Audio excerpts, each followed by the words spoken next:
So, what do you think? What's your reaction? What happened to the long day? I think the investment of time by the General Assembly was well worth it. It's well worth it for communities and municipalities that will be able to realize savings at the local level, which they are going to need as we enter a tough budget cycle. I think that the ability to have public workers contribute towards the cost of their health care is an idea whose time has come and is long overdue. So I think that we have begun to get on a road here in New Jersey of paying attention to the pension and benefit system that exists in this state, and to do it with a view towards the long term of effectuating the property tax issue in the state. Talk to us about the amendment to S2 and why that was so important to the Assembly. The amendment to S2 was so very important because all of us know young people who start careers, and they want to start careers in public service. Many of them have no idea that they will sustain a career in public service, and they don't do planning.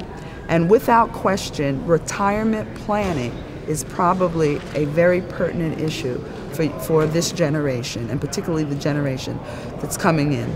So members felt very strongly that the opt-out provision of the Senate's bill was something that would, first of all, erode the capabilities of people entering government service. And there was also a great deal of concern with the opt-out provision in terms of the solvency of the pension. As we move forward, if people can opt out of the pension, what is the implication for long-term solvency?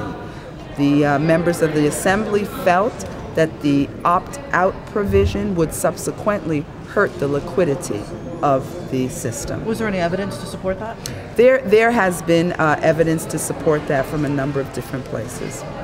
And talk to us about the two bills, the pension reform bills that originated in the Assembly. Those were both held today? Yeah, only in that we're going to do a little more work on them, but we still have interest in moving forward bills that address executive compensation in authorities, boards, and commissions, and with the quasi-governmental agencies like NJAC and others. So those bills are not dead, they're just on hold? They're not dead, they are just on hold, and we want to make sure that they do what we want them to do. Any time frame for them coming back up? We hope that when we resume in May, that those bills will be on the priority list for both ourselves and the Senate. Is there any financial estimate of how much changed by making this amendment today? No, I cannot give you an estimate of change as a result of the amendment today, but we will be able to provide that to you in a future time. Was it difficult to sell to your caucus this compromise or this amendment? Because lengthy discussions clearly, and a couple of Democrats, I believe 5, voted no. Yeah, this amendment was extremely important to my caucus. It was extremely important. It is something that we have been in deliberation for most of the day with the governor's office and with the Senate president. And at the end of the day, both the governor and the Senate president wanted to work with the Assembly so we could move forward. There's a lot on our plates. We've got a lot of issues to deal with, and we needed to get beyond today. So I think that for the members of my caucus, and I could speak for the Republican Minority Caucus, I think everyone wanted to see us do this, do it in a very deliberative way, make certain that all issues are aired, and to make our various points of view known, because going forward, we want to make certain that the Senate and the Assembly are on the same page in terms of the direction we are going in our work with Governor Christie.